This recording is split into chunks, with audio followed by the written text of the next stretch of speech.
താലി. രചന അവതരണം നന്ദു അച്ചുകൃഷ്ണ. തന്റെ പ്രണയം ഏറ്റുവാങ്ങി തന്നിൽ വിവശയായി കിടക്കുന്നവളെ ശ്രീ തല ഉയർത്തിയൊന്ന് നോക്കി. കണ്ണുകൾ മുറുക്കി അടച്ചിട്ടുണ്ട്. പക്ഷേ ഇമകൾ ഇടതടവില്ലാതെ വെട്ടുന്നതിൽ നിന്ന് തന്നെ അറിയാം അവളുടെ പരവേശം. പെണ്ണിന്റെ ഓരോ കുഞ്ഞു കുഞ്ഞു ചലനങ്ങളും അവളിലേക്ക് പിന്നെയും പിന്നെയും തന്നെ വലിച്ചടുപ്പിക്കുന്നുണ്ട്. പക്ഷേ ഇപ്പോഴും അവള് പൂർണ്ണമായി തന്നിലേക്ക് ചേരാൻ ആഗ്രഹിക്കുന്നുണ്ടോ എന്നൊരു ചോദ്യം മനസ്സിലേക്ക് പിന്നെയും വരുന്നു. ശ്രീ അവളുടെ മാറുടുക്കിൽ നിന്നും മുഖമുയർത്തി അവൾക്കൊപ്പം വന്നു കിടന്നു. ഒരു കൈകൊണ്ട് അവളെ പിടിച്ചുപോക്കി നെഞ്ചിലേക്കിട്ടു. ദേവുട്ടാ. അവളൊന്ന് കുറുകിക്കൊണ്ട് അവനിലേക്ക് പിന്നെയും ഒട്ടിക്കിടന്നു. പെണ്ണെ, ഇത് ഭയങ്കര കഷ്ടാണ് കേട്ടോ. അവൻ അവളുടെ ഇടുപ്പിലൊന്ന് നുള്ളിക്കൊണ്ട് സൈഡ് ചെരിഞ്ഞ് അവളെ നോക്കി. ശബ്ദമില്ലാതെ ചിരിച്ചുകൊണ്ട് അവള് പിന്നെയും കമന്നു കിടന്നു. ഇതൊരു നടക്ക് പോകില്ല. കൊഞ്ചിയും കുറുകിയുമുള്ള അവളുടെ കുഞ്ഞു കുഞ്ഞു ശബ്ദങ്ങൾക്ക് പോലും തന്നിൽ ഉരുവാക്കാൻ കഴിയുന്നത് കാമത്തെ മാത്രമാണെന്ന് അവന് തോന്നി. ചുറ്റുമുള്ളതെല്ലാം മറന്ന് അവളിൽ മാത്രമായി ചേക്കേറാൻ ആഗ്രഹിക്കുമ്പോഴും എന്തോ ഒന്ന് പിന്തിരിപ്പിക്കുന്നു. ഒരുപക്ഷെ ശ്രീകുട്ടിയുടെ വിഷമം ഉള്ളിൽ തീർക്കുന്ന ആദിയാവാം. നാളത്തോടെ ഇതിനൊരു തീരുമാനമുണ്ടാക്കണം. അതിനുശേഷം ദേവയ്ക്കൊപ്പം ഒരു യാത്ര. താനും മോളും അവളും മാത്രമായി. അവിടുന്ന് തുടങ്ങണം തനിക്ക് തന്റെ ജീവിതത്തിലെ ഏറ്റവും മനോഹരമായ യാത്ര. അന്ന് തന്റെ ദേവ എല്ലാം കൊണ്ടും തന്റെ മാത്രമായിരിക്കണം. ആ ഓർമ്മകൾക്ക് പോലും അവനിൽ വല്ലാത്തൊരു ഉന്മാദം തീർക്കാൻ കഴിയുന്നുണ്ടായിരുന്നു. അതിന്റെ ആവേശത്തിൽ അവളിലേക്ക് തിരിഞ്ഞവൻ ആ ചെഞ്ചുണ്ടുകളെ പിടിച്ചെടുക്കി. സാധാരണ മൃദുവായി തുടങ്ങുന്ന ചുംബനം ആ നേരം വന്യമായിരുന്നു.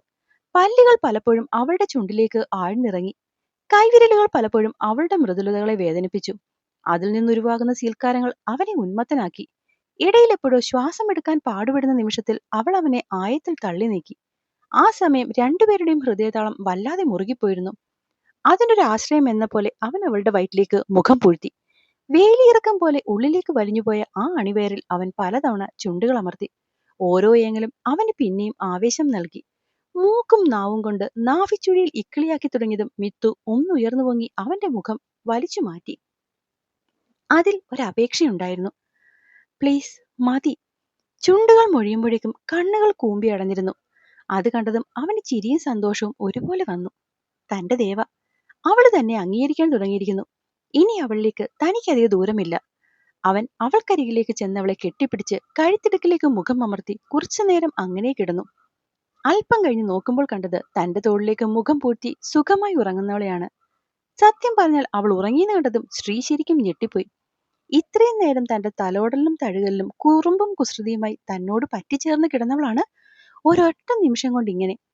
അല്ലേലും പെണ്ണ് ഉറങ്ങാൻ കിടന്നാൽ കുംഭകർണൻ മാറി നിൽക്കും. എന്റെ മഹാദേവ, ഇങ്ങനെ ഒരു ഉറക്കഭ്രാന്തിയെ കൊണ്ട് ഞാൻ എങ്ങനെ കുടുംബം നടത്തുമോ ആവോ. ഈ പോക്ക് പോവുകയാണെങ്കിൽ മിക്കവാറും എന്റെ 5 മക്കളും ആ ഉണ്ണിവയറ്റിൽ മുരടിച്ചു പോവുകയുള്ളൂ. ഹോ. നെറ്റിക്കറിയാതെ കൈയടിച്ച് അവൻ അവളെ നേരെ കിടത്തി. കഴുത്തിറങ്ങി കിടക്കുന്ന ചുരിദാർ നേരെ പിടിച്ചിട്ടു. വെറുതെ പിറലോഭിപ്പിച്ചോളുക പിശാശ്. ഇറുക്കി ഒരിക്കൽ കൂടി കെട്ടിപ്പിടിച്ച് താടിത്തുമ്പിൽ ചെറുതായി ഒന്ന് കടിച്ചു അവൻ. കുഞ്ഞൊരു നോവേറ്റതും അവൾ ഒന്ന് തോൾ വെട്ടിച്ച് ചരിഞ്ഞു കിടന്നു. എന്റെ ദേവാ. അവളുടെ പിൻകഴുത്തിൽ ഒരിക്കൽ കൂടി മുത്തിക്കൊണ്ട് അവൻ ഫ്രഷ് ആവാൻ പോയി. കുളി കഴിഞ്ഞ് തിരിച്ചു വന്നതും പിടിച്ചു കിടത്തിയതിൽ നിന്നും 1 മൈൽ ദൂരെ പോയി കിടക്കുന്നവളെ പിന്നെയും പിടിച്ച് അടുത്തേക്ക് കിടത്തി രാവിലെ മറ്റേതെങ്കിലും മൂലയ്ക്കൊന്ന് എഴുന്നേൽക്കുന്ന അറിഞ്ഞുകൊണ്ട് തന്നെ. രാവിലെ എഴുന്നേൽക്കുമ്പോഴും ഡ്രസ് ചെയ്യുമ്പോഴും ഒക്കെ ഇന്നലത്തെ പോലൊരു ആവശ്യമില്ലാത്ത സ്ട്രെസ് ശ്രീയെ മൂടി നിൽക്കുന്നുണ്ടായിരുന്നു. അത് ശരിക്കും അവളെയും എഫക്ട് ചെയ്യുന്നുണ്ടായിരുന്നു. ബാഗൊക്കെ ഒരുക്കി മുറിയിൽ നിന്നും ഇറങ്ങാൻ തുടങ്ങും മുന്നേ മിത്തു മുറിയിലേക്ക് കയറി വന്നു. ശ്രീയേട്ടാ. നിവിയേട്ടനെ കേൾക്കാൻ പോകുന്നതിന്റെയാണോ ഈ ടെൻഷൻ? അറിയില്ല ദേവ. എന്തോ എന്തോ വല്ലാത്തൊരു നെഗറ്റീവ് വൈബ്. അവൻ പറയാൻ പോകുന്നതൊന്നും എനിക്കെന്തോ അക്സെപ്റ്റ് ചെയ്യാൻ പറ്റില്ലേ എന്നൊരു തോന്നൽ. പ്ലീസ് ശ്രീയേട്ടാ, ഇതൊക്കെ ശ്രീയേട്ടന് വെറുതെ തോന്നുക. വെറുതെ ഓരോന്ന് ആലോചിച്ചു കൂട്ടിയിട്ട് ശ്രീയേട്ടനൊന്ന് റിലാക്സ് ആയി നിന്നേ. ഇന്നത്തോടെ ഒക്കെ ശരിയാവും. നമുക്ക് നമ്മുടെ പഴയ ശ്രീകുട്ടിയെ തിരിച്ചും കിട്ടും. എന്തോ എന്റെ മനസ്സിൽ അങ്ങനെയൊക്കെയാ തോന്നുന്നത്.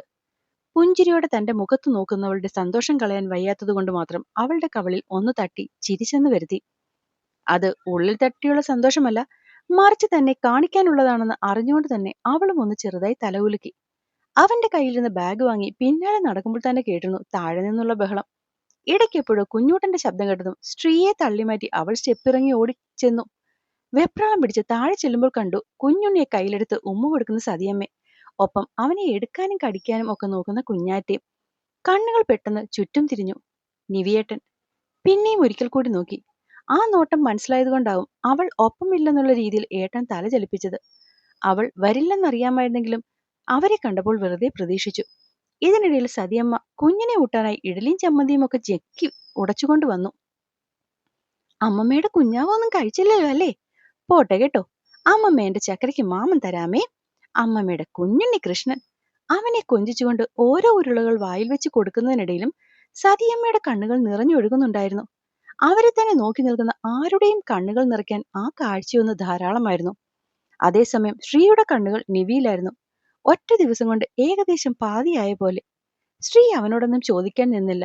എന്തു പറയാനാണെങ്കിലും അവൻ ഇങ്ങോട്ടായി പറയട്ടെ എന്നൊരു രീതി. അതുകൊണ്ട് തന്നെ അവനെ നോക്കി ചിരിച്ചെന്ന് വരുത്തി പുറത്തേക്ക് ഇറങ്ങാൻ നോക്കിയതും നിവിയും എഴുന്നേറ്റു. അവനെ ആഹാരം കഴിക്കാൻ സതിയും നീലനും മിത്തുവും ഒക്കെ ആവുംവട്ടം നിർബന്ധിച്ചെങ്കിലും അവൻ അതൊക്കെ സ്നേഹത്തോടെ നിരസിച്ച് ശ്രീയുടെ അടുക്കലേക്ക് ചെന്നു. പോകാം.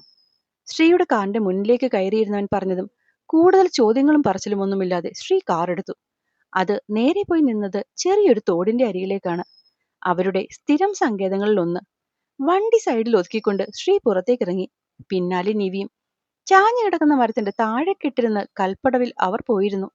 സമയം കുറെ കഴിഞ്ഞിട്ടും നിവി ഒന്നും മിണ്ടുന്നില്ലെന്ന് കണ്ട് ശ്രീ അവന്റെ കയ്യിലൊന്ന് തട്ടി. നിവി, ആ എന്താടാ നിനക്ക് എന്നോട് പറയാൻ എന്തെങ്കിലും ഒരു കാര്യം ഇത്രയും ആലോചിക്കേണ്ട ആവശ്യം വന്നിട്ടുണ്ടോ? ചില കാര്യങ്ങളൊക്കെ എത്ര ആലോചിച്ചാലും മറ്റൊരാളോടത് പറയാൻ പലപ്പോഴും സാധിക്കില്ല ശ്രീ. അങ്ങനൊരവസ്ഥയിലാണ് ഞാനിപ്പോൾ. മനസ്സിലായില്ല? അറിഞ്ഞുകൊണ്ടല്ലെങ്കിലും എന്റെ ഭാഗത്തുനിന്ന് കുറേയേറെ തെറ്റുകൾ സംഭവിച്ചിട്ടുണ്ട്. അതുകൊണ്ടാണ് നമ്മുടെ ശ്രീകുട്ടി ഇങ്ങനെയൊക്കെ. അതിപ്പോ നിന്റെ കയ്യിൽ നിന്ന് മാത്രമല്ലല്ലോ നിവി, ഞങ്ങളുടെ ഭാഗത്തു നിന്നും ഉണ്ടായിട്ടില്ലേ? അവൾക്കൊരു സഹോദരന്റെ ആവശ്യം വന്നപ്പോഴൊന്നും ഞാൻ അവൾക്കരികിൽ ഉണ്ടായിരുന്നില്ല. അവൾ സങ്കടത്തിലായിരുന്നു എന്ന് പോലും അറിയാത്തൊരു സഹോദരനാണ് ഞാൻ. അങ്ങനെ വെച്ച് നോക്കുമ്പോൾ അവൾ എന്നിൽ നിന്ന് ഒഴിഞ്ഞു മാറുന്നുണ്ടെങ്കിൽ അതിന് കാരണക്കാരനും ഞാൻ തന്നെയാണ്. വേദനയോടെ ശ്രീ തന്റെ മുഖം താഴ്ത്തി. അതൊക്കെ ശരിയാകും ശ്രീ. ഇന്നല്ലെങ്കിൽ നാളെ മനസ്സ് തുറന്ന് സംസാരിച്ചാൽ തീരുന്ന പ്രശ്നങ്ങളെ നിങ്ങൾക്കിടയിലുള്ളൂ. അതുകൊണ്ടാണ് ഞാനും പറയുന്നത് നിവി, നീ അവളോട് ഇരുന്നൊന്ന് സംസാരിക്ക്. നിങ്ങളുടെ ഡിഫറൻസ് എന്താണെന്ന് വെച്ചാൽ പറഞ്ഞു നോക്ക്. ഇത് പറഞ്ഞാലൊന്നും തീരില്ല ശ്രീ. അതിനൊക്കെ ഞാനൊരായിരം തവണ ശ്രമിച്ചതാണ്. അതെന്താ തീരാത്തതെന്നാണ് എന്റെ ചോദ്യം നിവി. അതെങ്ങനെ തീരും ശ്രീ? നിങ്ങളോട് അവൾക്കുള്ളത് വെറും പിണക്കവും പരിഭവവും മാത്രമാണ്. അത് നീയൊന്ന് ചേർത്ത് പിടിച്ചാൽ പോലും ചിലപ്പോൾ അലിഞ്ഞു പോകും. പക്ഷെ എന്നോട് അവൾക്കുള്ളത് വൈരാഗ്യമാണ്. അവളെ ചതിച്ചവന്റെ വൈരാഗ്യം. വൈരാഗ്യമോ? നീ എന്താ നിവി ഈ പിച്ചും പേയും പറയുന്നത്?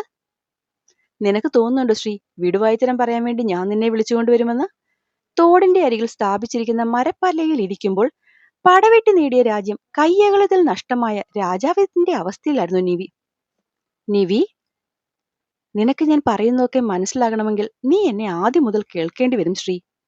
പറയുമ്പോൾ അവന്റെ ശബ്ദം ഇടറി മാറി. നീയെങ്കിലും എന്നെ കേൾക്കില്ലേടാ? ഒരു മുൻവിധികളുമില്ലാതെ തന്റെ മുന്നിൽ കൈകൂപ്പി നിൽക്കുന്നവന്റെ കൈവിരലുകളിൽ കൂട്ടിപ്പിടിക്കുമ്പോൾ ശ്രീക്ക് മുന്നിൽ നിൽക്കുന്നത് നിവിയുടെ നിഴലാണെന്ന് പോലും തോന്നിപ്പോയി. കേൾക്കാൻ നിവി, ഒരു ന്യായവാദങ്ങളും നിർത്താതെ ഞാൻ നിന്നെ കേട്ടോളാം. കേൾക്കുമ്പോൾ പലയിടത്തും നീ ഈ പറഞ്ഞ വാചകങ്ങൾ മാറ്റി പറയേണ്ട അവസ്ഥ നിനക്ക് വന്നേക്കും. അങ്ങനെ വന്നാലും ഞാൻ നിന്നെ മനസ്സിലാക്കാൻ ശ്രമിക്കുമടാ നിവി. അവന്റെ തോളിലൊന്ന് തട്ടിയവൻ ആശ്വാസം പോലെ പറഞ്ഞു. മനസ്സിലാക്കണേ ശ്രീ. നീ കൂടെ എന്നെ മനസ്സിലാക്കിയില്ലെങ്കിൽ ഞാൻ ചിലപ്പോൾ തീർന്നു പോകുമടാ. തന്റെ മുന്നിൽ പൂർണ്ണമായും തകർന്നവനെ പോലെ നിൽക്കുന്നവനെ എന്ത് പറഞ്ഞ് ആശ്വസിപ്പിക്കണമെന്നറിയാതെ ശ്രീ വിഷണ്ണനായി അവനെ നോക്കി അല്പനേരം നിന്നു. ഏറെക്കുറെ അവനൊന്ന് നോർമലായി വരും വരെ ശ്രീ അവന്റെ കൈ പിടിച്ചിരുന്നതല്ലാതെ ഒരു മൂളല് കൊണ്ടുപോലും അവനെ ശല്യം ചെയ്തില്ല. അല്പം കഴിഞ്ഞതും നിവി എഴുന്നേറ്റ് പോയി മുഖം കഴുകി വന്നു. പിന്നെ പോയി ശ്രീക്കരികിൽ നിന്നു. ശ്രീ, എന്താടാ, നിനക്കൊരിക്കലും തോന്നിയിട്ടില്ലേ എനിക്ക് ശ്രീകുട്ടിയെ പണ്ടേ ഇഷ്ടമാണെന്ന്? വാട്ട്? ശ്രീ ഞെട്ടലോടെ ചോദിച്ചുപോയി. എനിക്ക് ശ്രീകുട്ടിയെ ഇഷ്ടമായിരുന്നു. ഫസ്റ്റ് ടൈം നിന്റെ വീട്ടിൽ വന്ന് കണ്ട അന്നു മുതൽ അവൾ എന്റെ മനസ്സിൽ കയറിക്കൂടിയതാണ്. ഓർമ്മകളിൽ അവളെ തിരഞ്ഞുകൊണ്ട് നിവിയിൽ ഒരു മന്ദഹാസം വിരിഞ്ഞു. ശ്രീ ഒന്ന് നീട്ടിമൂളി. നിവിയെ ശ്രീമോളും കണ്ണിൽ കാണുമ്പോഴൊക്കെ വഴക്കായിരുന്നു. അതിനിടയിൽ ഇങ്ങനൊരിഷ്ടം? ശ്രീ അവരൊരുമിച്ചുള്ള നിമിഷങ്ങൾ ഓർത്തെടുക്കാൻ നോക്കി. പക്ഷെ പ്രത്യേകിച്ച് എന്തെങ്കിലും ഓർമ്മയിൽ അവന് കിട്ടിയില്ല. കല്യാണ സമയത്ത് എപ്പോഴും നിവി പറഞ്ഞിട്ടുണ്ട് അവന് ശ്രീകുട്ടിയെ നേരത്തെ ഇഷ്ടായിട്ടാ വീട്ടിലേക്ക് ആലോചന അയച്ചെന്ന്. അതല്ലാതെ അതിന് ഇത്രയും കാലപ്പഴക്കമുണ്ടെന്നൊക്കെ തനിക്ക് പുതിയ അറിവാണ്. അവനൊന്ന് നിശ്വസിച്ചു. നിവി ഒരു കഥ പറയും പോലെ തന്റെ അന്ന് വരെയുള്ള ജീവിതം ശ്രീക്ക് മുന്നിൽ പറഞ്ഞു തുടങ്ങി. നിനക്കറിയാലോ ശ്രീ, ഞാനും ശ്രീകുട്ടിയും കണ്ട നാളു മുതൽ വഴക്കാണ്. അത് പിന്നെ അവൾ എന്റെ കോളേജിൽ ചേർന്നിട്ടും തീർന്നില്ലെന്ന് മാത്രമല്ല കൂടുകയും ചെയ്തു. പക്ഷെ അപ്പോഴൊക്കെ നിന്റെ പെങ്ങള് കാണിച്ചു കൂട്ടുന്ന കുരുത്തക്കേടിൽ അവളെ ചൊടിപ്പിച്ചും വഴക്കു പറഞ്ഞും പുറകെ നടക്കുമ്പോൾ സത്യം പറഞ്ഞാൽ ഞാൻ അതൊക്കെ ആസ്വദിക്കുകയായിരുന്നു. ഉം കുറെ നാൾ കഴിഞ്ഞപ്പോ നിന്റെ കല്യാണമായി. ഞാനപ്പോ പേരൻസിനൊപ്പം പുറത്തായിരുന്നില്ലേ? അതെ. കുറെ കഴിഞ്ഞപ്പോ നീ ഞാനുമായിട്ടുള്ള സകല കോണ്ടാക്ട്സും നിർത്തിയിരുന്നില്ലേ? പക്ഷെ ആ സമയത്തും ഞാൻ നിന്റെയും ശ്രീകുട്ടിയെയും വിശേഷങ്ങൾ കൃത്യമായി അറിയുന്നുണ്ടായിരുന്നടാ. ഏ എങ്ങനെ? അത്ഭുതം കൂറും കണ്ണോടെ ശ്രീ അവന്റെ ഉത്തരമറിയാൻ കാത്തു. സ്നേഹവഴി. സ്നേഹവഴിയോ? ശ്രീ ഞെട്ടി എഴുന്നേറ്റു. ഉം നിനക്ക് സ്നേഹയെ എങ്ങനെ അറിയാം? മുന്നേ പരിചയമുണ്ടോ? അവൾ എങ്ങനെ നിന്നെ? What is all this rubbish Nivi? ശ്രീയിൽ വല്ലാത്തൊരു അസ്വസ്ഥത നിറഞ്ഞു. പ്ലീസ് ശ്രീ, ഞാൻ പറയുന്നത് ആദ്യം സമാധാനത്തോടെ ഒന്ന് കേൾക്കടാ, എന്നിട്ടാകും ചോദ്യം ചെയ്യൽ. ഉം പറയ്. ഞാൻ സ്നേഹയെ പരിചയപ്പെടുന്നത് നീ വഴി തന്നാ ശ്രീ. ഓർമ്മയില്ലേ ഒരിക്കൽ സ്നേഹ നിന്നെ തിരക്കി കോളേജിലേക്ക് വന്നത്? കല്യാണത്തിന് മുന്നേ. അന്ന് നീ തന്നല്ലേ ഞങ്ങളെ ഇൻട്രൊഡ്യൂസ് ചെയ്തത്? ശ്രീ ആ സംഭവം ഓർത്തെടുത്തു. ശരിയാണ്, വന്നിരുന്നു. ഉം ഓർമ്മയുണ്ട്. അതിനുശേഷം ഷീസ് മൈ FB ഫ്രണ്ട്. ഇടയ്ക്കിടെ വരുന്ന കുറച്ച് likes, smiley, just like that. ഉം പിന്നെ ഇവിടുന്ന് ഞാൻ പോയതിനു ശേഷമാണ് ഞങ്ങൾ കൂടുതൽ നല്ല സുഹൃത്തുക്കളാവുന്നത്. അതിന്റെ കാരണം ശ്രീകുട്ടിയായിരുന്നു. എപ്പോഴൊക്കെയോ എന്റെ സംസാരത്തിൽ നിന്നും സ്നേഹ തിരിച്ചറിഞ്ഞിരുന്നു എനിക്ക് അവളോടുള്ള താല്പര്യം. അത് വെച്ചാണ് ശരിക്കും പറഞ്ഞാൽ ഞങ്ങൾ സംസാരിക്കാൻ തുടങ്ങിയത് തന്നെ. ഉം ആ സമയത്തൊക്കെ നീ എനിക്ക് ശരിക്കും നോട്ട് റീച്ചബിൾ അല്ലായിരുന്നടാ. ഇങ്ങോട്ട് വിളിക്കില്ല, ഞാൻ വിളിച്ചാൽ എടുക്കില്ല, നോ മെസ്സേജസ്, നോ കോൾസ്, അങ്ങനെ ആകെ മൊത്തം ഒരു ഒഴിഞ്ഞുമാറൽ. അതിനെപ്പറ്റിയാ തിരക്കി ഞാൻ സ്നേഹയോട് ചോദിച്ചപ്പോൾ നീ എന്തോ പുതിയ PhD എടുക്കുന്നതിന്റെ ഓട്ടത്തിലാണ്, അതുപോലെ എന്തോ പുതിയ ബിസിനസ്, അങ്ങനെ 1000 കാരണങ്ങൾ അവൾ എനിക്ക് മുന്നിൽ നിർത്തി. She makes me convinced and I am. Because അവളെ സംശയിക്കേണ്ട ഒന്നും തന്നെ എന്റെ മുന്നിൽ ഉണ്ടായിരുന്നില്ലല്ലോ. സോ ഞാൻ സ്നേഹമായി അടുത്തു. She became my best friend. എന്തും ഏതും എപ്പോൾ വേണമെങ്കിലും തുറന്നു പറയാൻ പറ്റുന്ന ഒരു സുഹൃത്ത്. എന്നിട്ട് ശ്രീക്ക് വല്ലാത്തൊരു അസഹിഷ്ണുത തോന്നുന്നുണ്ടായിരുന്നു. എന്നിട്ടെന്താ, ഞങ്ങൾ മിക്കവാറും സംസാരിക്കും, കൂടുതലും ചാറ്റ്സ് ആകും. അങ്ങനെയുള്ള ഞങ്ങളുടെ സംസാരത്തിൽ എപ്പോഴും ശ്രീകുട്ടിയാവും നിറഞ്ഞു നിൽക്കുക. നിവിയെ കേൾക്കുമ്പോഴും ശ്രീയുടെ ചിന്ത സ്നേഹയെപ്പറ്റിയായിരുന്നു. കല്യാണം കഴിഞ്ഞു വന്ന് ഏകദേശം ഒരാഴ്ച പോലും ആകുന്നതിന് മുന്നേ തന്നെ ശ്രീമോളെയും സ്നേഹയും നന്നായി തമ്മിൽ കൊടുത്തിരുന്നു. അതെന്ന് വലിയ വിഷയമായതുമാണ്. അതിനുശേഷം രണ്ടുപേരും ഒരേ സ്ഥലത്ത് പോയിട്ട് ദൂരെ ദൂരെ പോലും ഇരുന്ന് കണ്ടിട്ടില്ല. അപ്പൊ പിന്നെ എങ്ങനെ ഇതൊക്കെ? അവൾക്ക് എങ്ങനെ നിവിയോട് ശ്രീകുട്ടിയെ പറ്റി ഇത്രയും സ്നേഹത്തിൽ സംസാരിക്കാൻ പറ്റും? Something fishy. ഇതിലെന്തോ ചതിയുണ്ട്. ശ്രീയുടെ കണ്ണുകൾ കുറുകി, ഞരമ്പുകൾ വലിച്ചു മുറുകി. എനിക്കറിയുന്ന സ്നേഹ പാമ്പിന്റെ പകയുള്ളവളാണ്. എന്തും ഏതും ഈഗോയിൽ ഏറ്റെടുക്കുന്നവൾ. വെറുതെ ഒരാൾ ചിരിച്ചാൽ പോലും അതിന്റെ പിന്നിലെ അർത്ഥം തിരിഞ്ഞു പോകുന്ന തരത്തിലുള്ള ഒരു വല്ലാത്ത ക്യാരക്ടർ. അങ്ങനെയുള്ളവൾ എങ്ങനെ ഇങ്ങനൊക്കെ ചെയ്യും? ഇതിലെന്തോ പ്രശ്നമുണ്ട്. അവൻ തലയൊന്ന് കുടഞ്ഞു. എന്ത്? നിവി അവനെ നോക്കി ചോദിച്ചു. എന്തെന്തെന്ന്? ശ്രീ നിവിയെ തിരിച്ചു നോക്കി. നീയല്ലേ ഇപ്പൊ ഇമ്പോസിബിൾ എന്ന് പറഞ്ഞത്? ഏ നീ അത് കേട്ടിരുന്നോ? പിന്നെ എന്റെ അടുത്തിരുന്ന് പിറുപിറുത്താൽ എനിക്ക് കേട്ടൂടെ? എന്താടാ? അപ്പോഴാണ് തന്റെ സംസാരം ഉറക്കെയായിരുന്നു എന്ന് ശ്രീ ശ്രദ്ധിക്കുന്നത്. ഒന്നുമില്ല, നീ ബാക്കി പറ. അങ്ങനെ ഇരിക്കെയാണ് പ്രിൻസിപ്പൽ എന്നെ വിളിക്കുന്നത്. ശ്രീകുട്ടിയുടെ ഒക്കെ സീനിയേഴ്സിന്റെ പ്രോജക്റ്റുമായി ബന്ധപ്പെട്ട് ഒന്ന് രണ്ട് കമ്പനിയിൽ കുട്ടികൾക്ക് ഇന്റേൺഷിപ്പിന്റെ കാര്യവുമായി. ആദ്യമൊക്കെ ഞാൻ നോ പറഞ്ഞെങ്കിലും സാറിനെ ഒഴിവാക്കാൻ പറ്റില്ല. ജസ്റ്റ് 1 വീക്ക് ടൈമാണ് അദ്ദേഹം എന്നോട് ആവശ്യപ്പെട്ടത്. ശ്രീകുട്ടിയെ ഒന്ന് അടുത്ത് കാണാമെന്നല്ലോ എന്ന ചിന്തയിൽ ഞാൻ സമ്മതിക്കുകയും ചെയ്തു. വീണ്ടും ഞാൻ നാട്ടിലേക്ക് വരുന്ന കാര്യം ആദ്യം അറിയിച്ചത് സ്നേഹയായിരുന്നു. അതറിഞ്ഞ നിമിഷം തന്നെ അവൾ എന്നോട് ആവശ്യപ്പെട്ടത് 2 കാര്യങ്ങളായിരുന്നു. ഒന്ന്, നിന്റെ വീട്ടിലേക്ക് കല്യാണാലോചനയുടെ കാര്യം പറയാൻ പേരൻസിനെ ഏർപ്പാടാക്കണം. 2, പാരലായിട്ട് ഞാൻ ശ്രീകുട്ടിയെ പ്രപ്പോസ് ചെയ്യണമെന്ന്. കേട്ടപ്പോൾ ഞാൻ ഞെട്ടിപ്പോയി. ആലോചന വീട്ടിലേക്ക് അയക്കുന്നത് വരെ ഓക്കെ, പക്ഷെ പ്രപ്പോസ്, അതും ശ്രീകുട്ടിയെ. അവൾക്ക് എന്നെ കാണുന്നതേ ദേഷ്യമാണ്. സോ അവളുടെ ആൻസർ നോ ആകും. അത് ചിന്തിച്ചപ്പോൾ പോലും എന്റെ ഹൃദയം വിങ്ങി. അപ്പൊ പിന്നെ അങ്ങനെയെങ്ങനെ നടന്നാലോ? അതുകൊണ്ട് തന്നെ ഞാൻ സ്നേഹയോട് ആ ഐഡിയ ഡ്രോപ്പ് ചെയ്തോളാൻ പറഞ്ഞു. പക്ഷെ അവൾ സമ്മതിച്ചില്ല. പലതും പറഞ്ഞ് എന്നെ കൺവിൻസ് ചെയ്യാൻ തുടങ്ങി. അവസാനം ശ്രീകുട്ടിയുടെ മുഖത്ത് നോക്കി ഇഷ്ടം പറയുന്നവരെയാണ് അവൾക്കിഷ്ടം എന്ന് തീർത്തു പറഞ്ഞപ്പോൾ ഞാൻ പതറിപ്പോയി. ആ പതർച്ച സ്നേഹം മുതലാക്കി. ഒരാണിനോട് എത്ര ഇഷ്ടക്കേടുണ്ടെങ്കിലും അവൻ ധൈര്യമായി മുന്നിൽ വന്ന് പ്രപ്പോസ് ചെയ്താൽ ഏത് പെൺകുട്ടിക്കും അവരിൽ അട്രാക്ട് ആകുമെന്നൊക്കെ അവൾ പറഞ്ഞപ്പോ ശ്രീയുടെ കണ്ണുകൾ ചെറുതായി കുറുകി. ഞാൻ സമ്മതിച്ചു. ശരിക്കും? ശ്രീ അവനെ നോക്കി ചോദിച്ചു. ഉം കഷ്ടം നിവി. നിനക്ക് ശരിക്കും തോന്നിയോ അങ്ങനെയൊക്കെ കാണിച്ചാൽ ഇഷ്ടമില്ലാത്തവർ കയറി പ്രേമിക്കുമെന്ന്? ഒന്നുമല്ലെങ്കിലും നീ ഒരു സാറല്ലടാ. ആ ബോധമെങ്കിലും കാണിച്ചുകൂടായിരുന്നോ? ശ്രീ അവനിലേക്ക് അരികിരുന്ന് ചോദിച്ചു. ഇപ്പോ ആലോചിക്കുമ്പോൾ അതിന്റെ ശരിയും തെറ്റുമൊക്കെ കാണാൻ കഴിയുന്നുണ്ട്. പക്ഷെ അന്നൊന്നും ഞാൻ കണ്ടില്ല ശ്രീ. മുന്നിലൊന്ന് ശ്രീക്കുട്ടി മാത്രമായിരുന്നു. ഉള്ളിൽ അവളോടുള്ള ഇഷ്ടക്കൂടുതലും. നിവിയുടെ ചുണ്ടിൽ സ്വയം പരിഹസിക്കും പോലെ ഒരു ചിരി വന്നു. ഉം അങ്ങനെ ഞാൻ കോളേജിൽ റീജോയിൻ ചെയ്തു.